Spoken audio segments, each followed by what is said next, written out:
Proceedings of the next session, Business Session 2. And I have the proud privilege in inviting Shri Vinod Zuchiji, our distinguished chairperson, who is the former Secretary Tourism, Government of India. A very, very warm welcome to you, sir, once again on the stage. I invite our speakers, Shri Rajan Sehgal, co-chairperson, PhD CCI Tourism Committee. A very warm welcome. We welcome Dr. Mrs. Aishwarya Singh Raikwar, former official Ministry of Tourism, Government of India in G20 cell, and assistant professor at SRHU, Dehradun, and Shri Ashish Gupta, consulting CEO, Faith. So, ladies and gentlemen, we now go ahead with the proceedings of Business Session 1 on the theme Promoting Incredible India amidst new global order and challenges. This session will be chaired by Shri Vinod Zuchi, IAS retired, former Secretary Ministry of Tourism, Government of India, who has more than 25 years of leadership experience across public policy, tourism, culture and civil aviation. Sir has been one of the key architects of India's tourism policies. We have with us Shri Rajan Sehgal, co-chairperson of the PhD CCI Tourism Committee, who is well-known industry leader and has worked extensively to promote domestic and international tourism through advocacy, collaborations and business partners. We have on the dais with us Shri Ashish Gupta, consulting CEO of Faith, and with his strategic insight and industry experience, he has been instrumental in shaping policies, strengthening stakeholder engagement, and promoting sustainable tourism practices. And we have with us Dr. Aishwarya Singh Raikwar, who has served with the Ministry of Tourism in the G20 cell and currently contributes to academia as assistant professor at SRHU, Dehradun. And with the dual experience in policy making and education, she brings a unique perspective on aligning India's tourism strategies with the global frameworks. In fact, she has also authored a book, Tourism and Soft Power Diplomacy, Reflections of India's G20 Presidency, which has the foreword by Shri Arvind Singh Ji, who served as Secretary Tourism during the India's historic G20 Presidency. And Dr. Aishwarya would like to present a copy of that book to Shri Vinod Zuchi. And you would like to do that now, later? Okay, thank you. And I would now hand over to our chair, Shri Vinod Zuchi, sir, to kindly carry forward the proceedings of the session. And if you could kindly conclude the sessions by 2 o'clock, sir. Over to you, sir. Thank you, Ms. Apna. So, good afternoon, ladies and gentlemen. We are now here in the second session, business session, and just to recall the subject of this session, which is promoting incredible India amidst the new global order and challenges. Now, in the inaugural session, we have heard many speakers with regard to the challenges that have been flagged and listed by, at the global level and the domestic challenges as well. Even for the sake of repetition, I would like to just touch upon those areas so that the speakers can be more focused and converged on the issue of this session. So on the international front, I would say that we face challenges. In fact, all the countries are facing challenges, not just India. Geopolitical shifts, the climate concerns, the digital disruptions, the change in the consumer behavior, travel expectations have evolved and changed, visa restrictions, international immobility, I would say, and competition among the various nations, and of course the supply chain disruptions which have happened because of the geopolitical problems. Now, as we deliberate in this session, let us identify the implications of these concerns which I have flagged just now, and try to deliberate as to how India can convert them into future opportunities. After all, India has been doing extremely well in the tourism sector.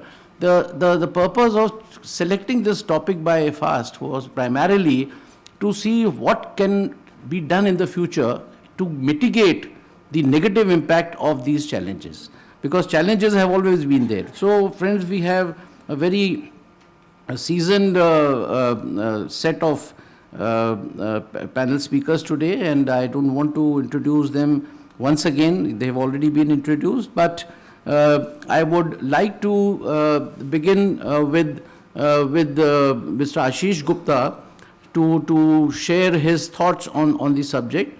What I would try to do is, of course, we'll try to finish by 2 o'clock.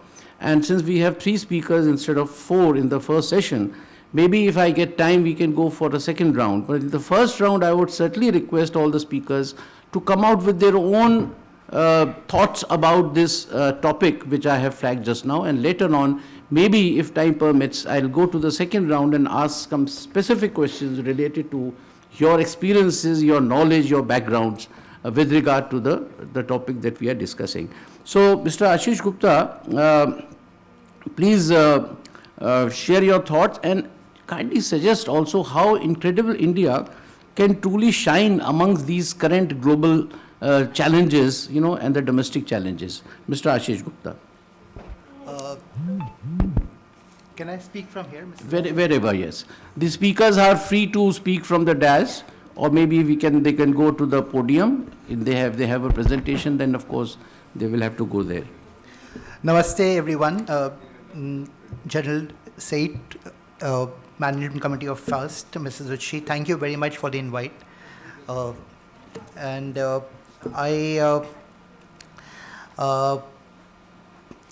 Right. So, this is a very interesting topic, and I would like to share my thoughts over the next 5 to 10 minutes, if possible. Yep.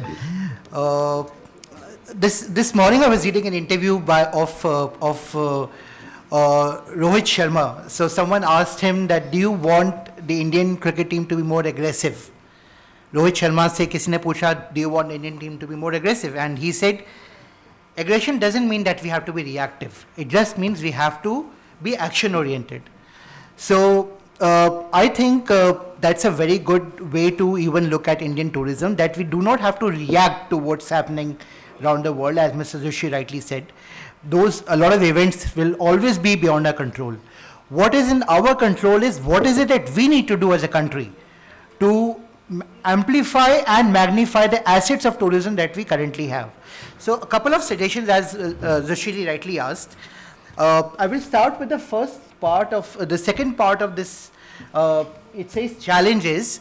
So, long time back we saw this movie, which was Sholay.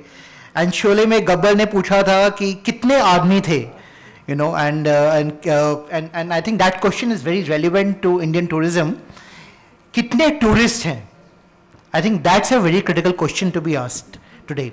And I will put it in 2 parts. Number 1, if you look at a comparison between India and let's take 2 countries. I think you were right in saying why Dubai, why Singapore. Let's just take 2 countries, USA and China, the most developed country and the developing country that we benchmark ourselves to. In USA, for every 4 citizens, there is 1 foreign tourist. For every 4 citizens, there is 1 foreign tourist in USA. And for every citizen, there are 2 domestic or 2.5 domestic tourism visits. So the population of USA is 300 million. The domestic tourism visits around 700 million. In China, for the number of domestic tourism visits is approximately 5. For every citizen, there are around 5 domestic tourism visits. Now let's put this in Indian perspective.